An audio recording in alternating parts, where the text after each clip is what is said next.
When I first moved into the neighborhood, I thought I had finally found peace. The streets were lined with tall oak trees that swayed gently in the summer breeze, casting shadows that danced across the sidewalks.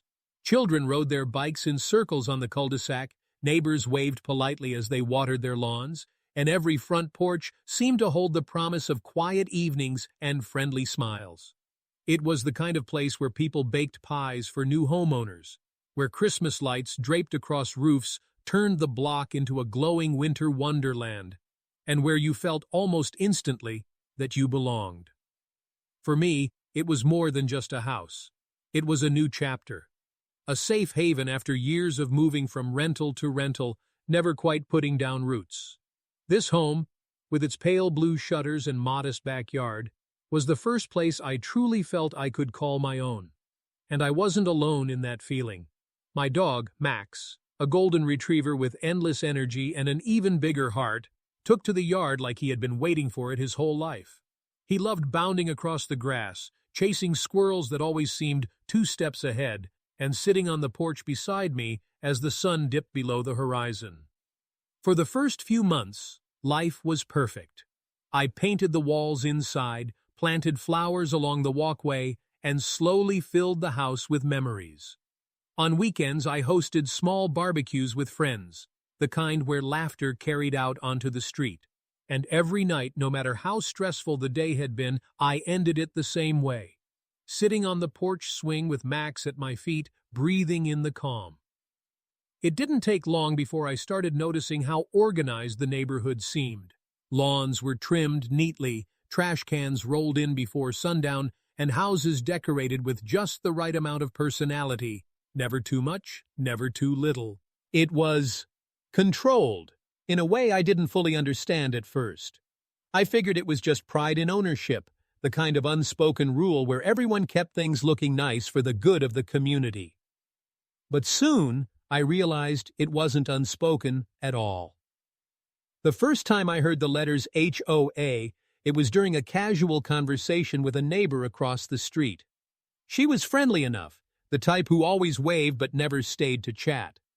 That day, though, she leaned in, lowering her voice as if she were passing along a secret. "The HOA here is cute in particular," she said. "They like things done their way." She gave a nervous smile, then quickly excused herself. At the time, I brushed it off. Every neighborhood has its quirks, right? Some have block parties, some have nosy neighbors, some have strict rules about when you can park on the street. I figured it was no big deal. But then the letters started coming. At first they were harmless. Reminders about keeping grass below a certain length, suggestions about repainting mailboxes to maintain community standards. I laughed them off, even joked about them with friends. But as the weeks passed, the tone of the letters grew sharper. They no longer sounded like polite requests. They sounded like warnings. And Max, sweet, loyal Max, became the center of it all. It started with a single note tucked under my door. "Your dog's barking has been reported as a disturbance. Please address this immediately to avoid fines." My heart sank as I read it, not because I believed Max was causing real trouble, but because of how cold and official the words felt. Like I wasn't being spoken to as a neighbor, but as a problem. At first, I tried to ignore it. Dogs bark. It's what they do. Max wasn't aggressive, he wasn't loud for hours on end, and most of the neighbors actually loved him. Kids would run up just to pet him when we walked down the block. He was part of the community in his own way. But the HOA didn't see it that way. Within days, another letter arrived. Then another. Each one harsher than the last, each one threatening escalating consequences if I didn't take corrective action. What did they want me to do? Muzzle him? Keep him locked inside, silent, like he didn't exist? I started to feel the pressure mounting, a knot in my stomach every time I opened the mailbox. The joy of coming home began to fade, replaced by anxiety, by dread. It wasn't just about Max's barking anymore. It was about control, about being watched, judged, measured against a standard I hadn't agreed. Tough, the community that had once felt so warm and welcoming now felt suffocating. I noticed the way certain neighbors looked at me when I walked Max down the street, their polite smiles thinner than before. I wondered who had reported me. Was it the woman across the street, the one who whispered warnings about the HOA? Was it the man 2 doors down who always seemed to peer through his blinds when Max and I passed? Or was it someone I hadn't even considered, someone who smiled to my face while writing complaints behind closed doors? The paranoia began to eat at me. Every bark, every wag of Max's tail felt like it was being monitored, recorded, weaponized. And as the tension grew, so did my resolve. Because if there's one thing I knew for certain, it was this. They weren't going to break me down. They weren't going to take away the one place in the world where I finally felt at home. What I didn't realize then was just how far the HOA was willing to go, and how much I'd have to fight back to protect not just Max, but everything I'd worked so hard to build.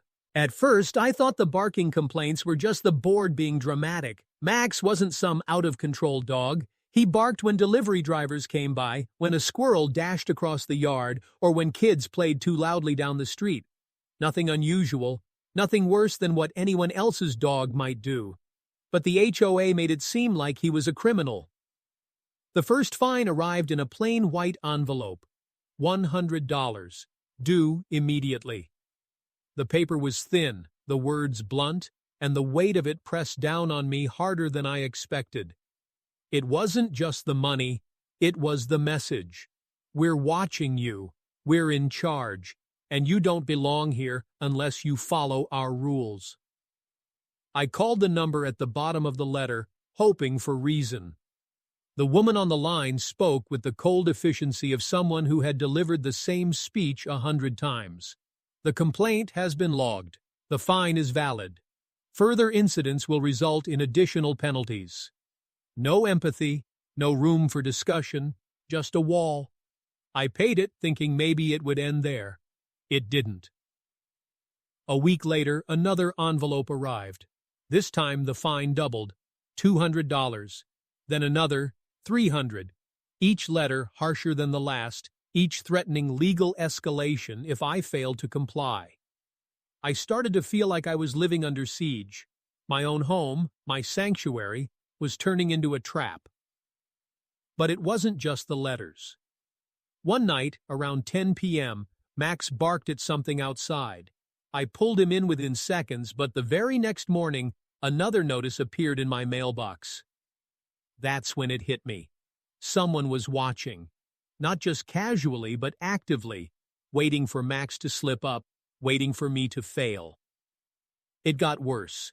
I began seeing a car idling near the end of my street at odd hours. Sometimes early in the morning, sometimes late at night.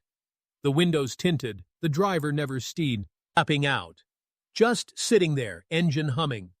When I walked outside, the car would slowly roll away. The message was clear. We're keeping tabs on you. Neighbors who once waved now avoided eye contact. Some whispered in hushed tones when I walked past. And yet I couldn't shake the feeling that a few of them were enjoying it, like my misery had become a form of neighborhood entertainment. One afternoon, I came home to find a bright orange sign staked into my yard. Noise violation, under review. My stomach dropped. It was public shaming, designed to humiliate. Kids on bikes slowed to read it. A couple walking their dog shook their heads. I ripped the sign out of the ground and threw it in the garage, but the damage was done. The message was spreading. I was the problem neighbor. By now, the fines totaled over $1,000. I called the HOA president directly, a man named Carl who lived just a few houses down. He answered with a smugness that oozed through the phone. "You knew the rules when you moved here," he said. "I knew there were guidelines," I snapped back, "but this is harassment." "Harassment?" he chuckled. "This is enforcement. And if you can't handle it, maybe you don't belong in this community." The words stung deeper than I expected. Not just because of their cruelty, but because they carried power. Carl wasn't just some neighbor, he was the gatekeeper, the one pulling strings behind the curtain. Max seemed to sense my stress. He stayed close, pressing his warm body against my legs whenever I sat down. At night, when I tossed and turned, he'd curl up beside me like he knew I needed grounding. And yet, no matter how much I loved him, I couldn't shake the fear that keeping him would cost me everything. Then came the meeting. The HOA held monthly gatherings in the community clubhouse, a beige building with fluorescent lights and the faint smell of disinfectant. I decided to attend, hoping I could plead my case directly. Maybe if they saw me not as a case file, but as a person, they'd relent. The room was already packed when I walked in. Board members at the front table, residents in folding chairs, a low buzz of chatter filling the air. As I took a seat, the murmurs grew louder. People craned their necks, whispering, pointing. I knew what they were thinking. That's the one with the barking dog. When the floor opened for resident concerns, I stood. My voice shook at first, but I steadied it. I've received multiple fines about my dog, I began. I understand the importance of peace and quiet, but this feels excessive. Max isn't dangerous. He isn't a constant problem. I've taken steps, training, soundproofing, keeping him inside more often. I'm asking for fairness, for understanding. For a moment, silence. Then Carl leaned forward, his glasses glinting under the harsh lights. Rules exist for a reason, he said. Your dog has been reported by multiple residents. The board has documented these incidents. If you cannot control your pet, perhaps this is not the right community for you. A murmur of agreement rippled through the room. My heart pounded in my ears. So that's it? No discussion? No compromise? Carl smiled thinly. We don't compromise on standards. The gavel struck the table. Conversation moved on. Just like that, my fate was sealed. I left the meeting shaking, humiliated. The board had painted me as a villain, and the community had eaten it up. I wasn't just fighting fines anymore. I was fighting an entire system designed to break me. That night, lying awake in the dark, I felt something shift inside me. Fear was giving way to anger. They wanted me out? They wanted to bully me into submission? Fine, but I wasn't going to play by their script anymore. The next morning, I started documenting everything. Every letter, every fine, every suspicious car parked near my house. I set up cameras, recorded timestamps, saved voicemails. If they wanted a war, I was going to give them one, with evidence. But the HOA wasn't done escalating. One Saturday, I hosted a small gathering. Just a few friends, nothing loud, nothing rowdy.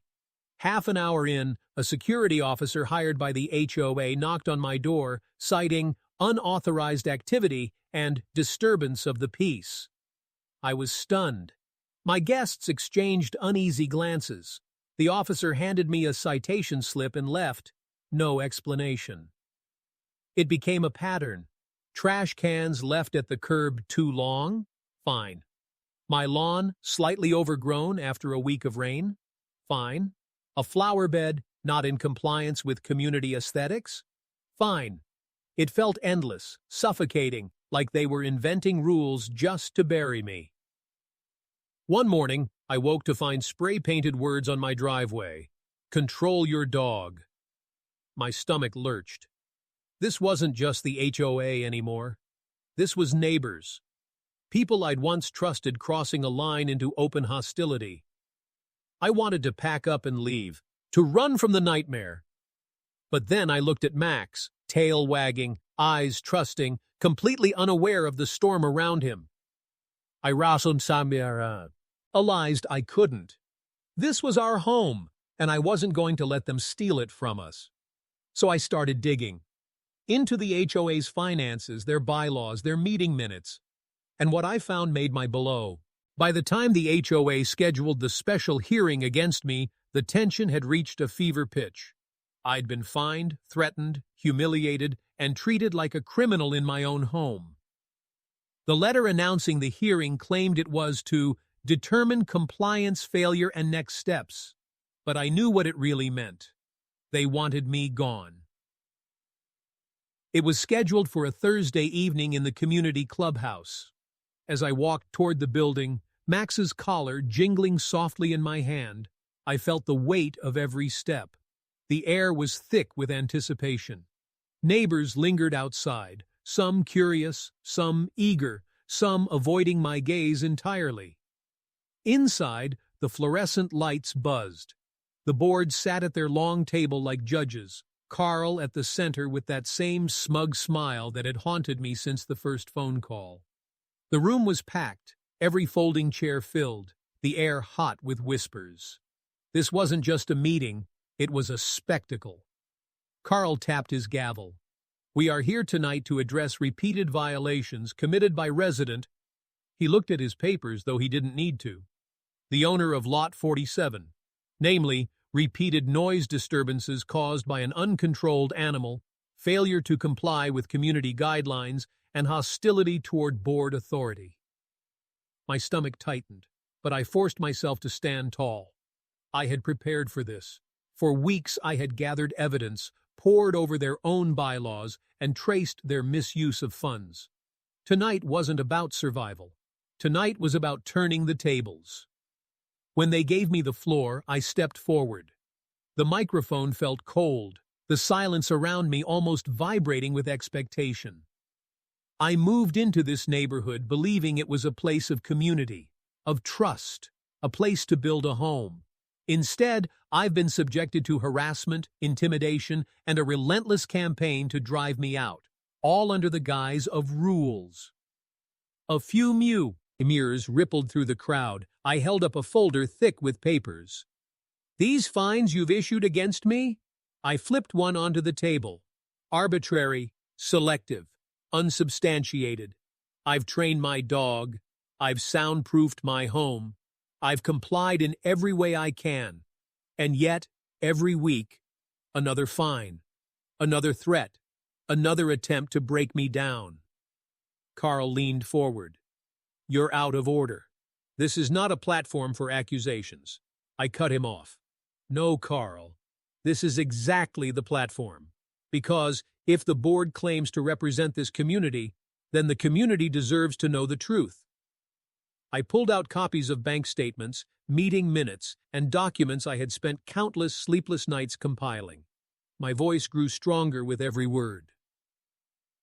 Over the last 18 months, this HOA has quietly redirected funds meant for neighborhood maintenance into personal projects. New landscaping for board members' homes, renovations that were never voted on, even payments to contractors tied to their own relatives. That's not enforcement. That's embezzlement. The room erupted. Gasps, shouts. A neighbor stood, pointing toward Carl. Is this true? Carl's face flushed red, but he tried to wave it off. Baseless claims, misunderstandings. I slammed another paper onto the table. Then explain why the HOA account paid $300 to a landscaping company registered under your brother's name, or why over $10,000 allocated for community pool repairs went missing, while your backyard miraculously got a brand new deck. The crowd buzzed louder. People who had once whispered about me were now staring at the board with suspicion. Carl gripped the gavel. Order! This resident is attempting to derail the hearing with irrelevant... Irrelevant? My voice cracked with fury. You tried to bankrupt me over my dog's barking, all while you were stealing from every family in this room. You paraded me as the problem, when the real problem has been sitting right here at this table. I turned toward the neighbors, scanning the faces I'd once been too ashamed to meet. How many of you have gotten letters? Fines? Threats? How many of you have wondered why the rules seem to apply to some but not others? Hands shot up. Voices called out, I got fined for my fence. They made me repaint my door 3 times. But the treasurer's son parks on the street every night and nothing happens. The tide was turning. Carl banged the gavel again, his voice trembling now. Enough! This hearing is adjourned. Not yet, I said, and pulled out one last paper. Because I also contacted the county auditor, and guess what? They've already opened an investigation into your handling of HOA funds. They'll be very interested in these documents. The room exploded. Some neighbors shouted in outrage. others in disbelief. Carl's face went pale. One of the board members beside him leaned away, whispering frantically.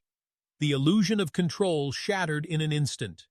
And then, the moment I'll never forget, Max barked. Just once, sharp and clear, cutting through the chaos like punctuation. The entire room froze, then burst into laughter, cheers, and applause. The dog they had tried to vilify had just become the symbol of everything they failed to silence. Carl tried to regain control, his words lost in the din. "This is slander! This is—" But it was too late. The neighbors weren't listening to him anymore. They were listening to me. I lowered the papers, my voice steady now. "You wanted to make me an example, and you did, but not in the way you expected. Because tonight, everyone sees the truth, and this community deserves better." For the first time since moving in, I didn't feel alone. The gavel struck again and again, but it no longer carried authority. The board was unraveling before my eyes, their whispers panicked, their power slipping through their fingers. I stepped back from the microphone, heart pounding, adrenaline burning in my veins. As I turned to leave, I caught the eyes of a neighbor in the front row, someone who had once avoided me on the street. She smiled, not a polite, nervous smile, but a real one, a smile of solidarity. Walking out of that clubhouse, I knew nothing would ever be the same again. The battle wasn't over. There would be fallout, investigations, maybe even lawsuits. But the tide had shifted. The board was exposed. The truth was out. And for the first time in months, the weight pressing down on my chest lifted. The night air was cool as I stepped outside. Max trotted beside me, tail wagging, as if he knew we had just won something far bigger than an argument over barking. But I also knew this wasn't the end. This was the beginning of something much bigger, something that would change not just my life, but the entire neighborhood. Because once the truth is out, you can't put it back in the box. And the question that lingered as I walked home was simple, but powerful. What happens to a community when its protectors become its predators? The night after the hearing, I didn't sleep.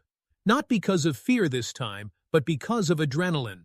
My hands still shook when I replayed the moment Carl's face drained of color, when the crowd erupted, when Max's single bark cut through the chaos like a victory cry.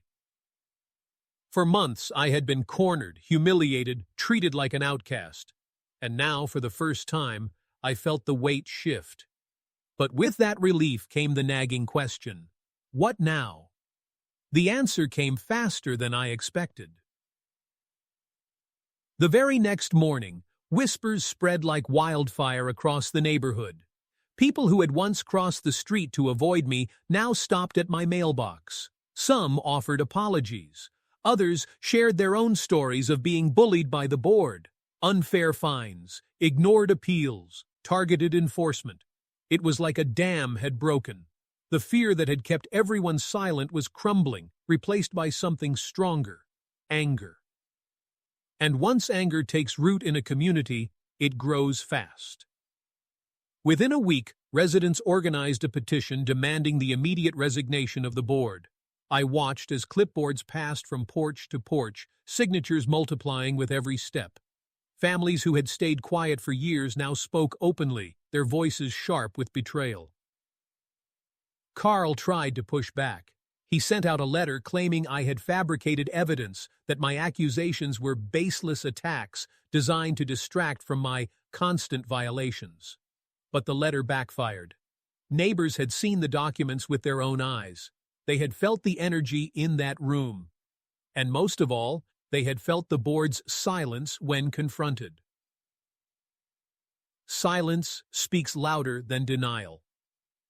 Soon, the county auditor's office sent representatives into the neighborhood.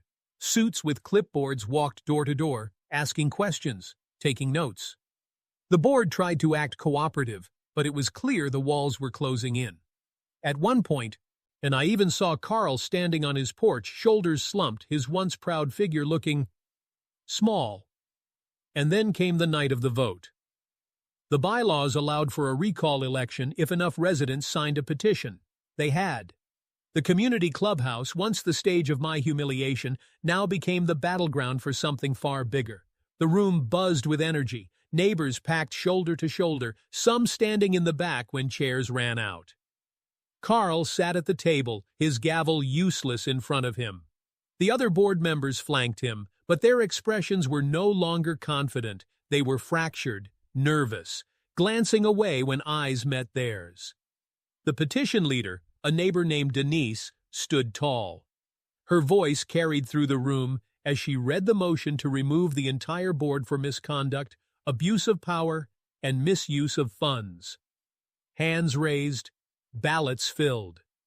And when the count was announced, the result was undeniable, overwhelming. The board was out. The room erupted, not in chaos this time, but in cheers. People hugged, clapped, shouted in relief, and me? I just stood there, stunned. For so long, I had been fighting to survive. Now, I was watching an entire community reclaim its power. Carl tried to storm out, but he was met with the cold stares of dozens of neighbors he had once controlled. No words were spoken, but the message was clear. You're done. That night, walking home with Max, I felt a peace I hadn't known in months. The street lamps glowed softly, kids laughed in the distance, and for the first time, I didn't feel like a target. I felt like part of something bigger, a neighborhood united, not divided. But the impact didn't stop there. Over the following weeks, the interim committee, made up of ordinary residents, began unraveling years of corruption. Misallocated funds, shady contracts, unexplained maintenance fees that had padded the board's pockets. It was all laid bare, and the best part? Every discovery made people angrier, more determined to rebuild trust the right way. The fines against me were erased, the official record wiped clean. The orange violation signs, the threatening letters, the bogus citations, they were all nullified, deemed harassment, not enforcement. My name, once dragged through the mud, became something else, a symbol. Neighbors who had once whispered about the guy with the barking dog now stopped me on walks to say thank you. Kids asked if they could pet Max.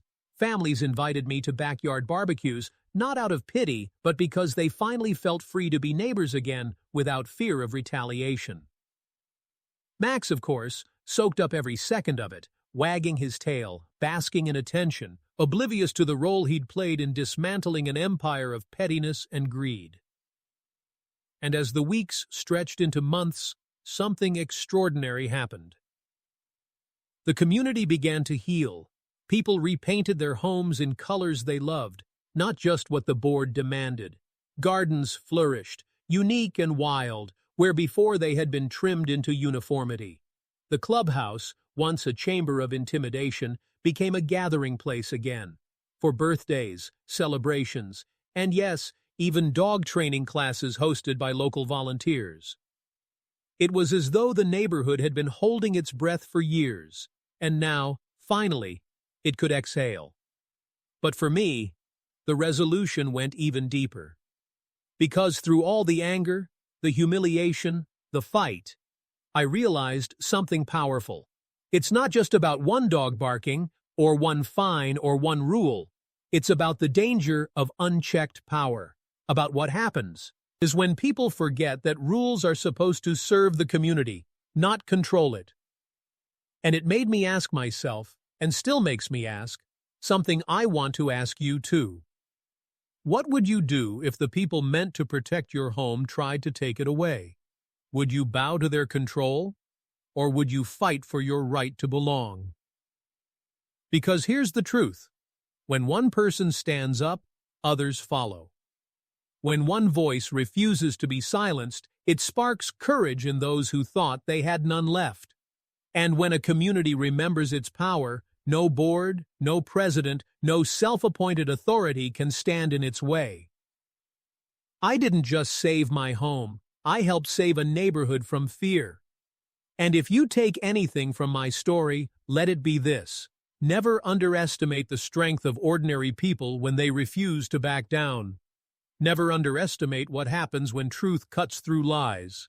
And never, ever underestimate the power of one bark at the right moment to bring an empire of control crashing down. Because sometimes the smallest sound carries the loudest message. And that message in this neighborhood was heard loud and clear. We are not afraid anymore.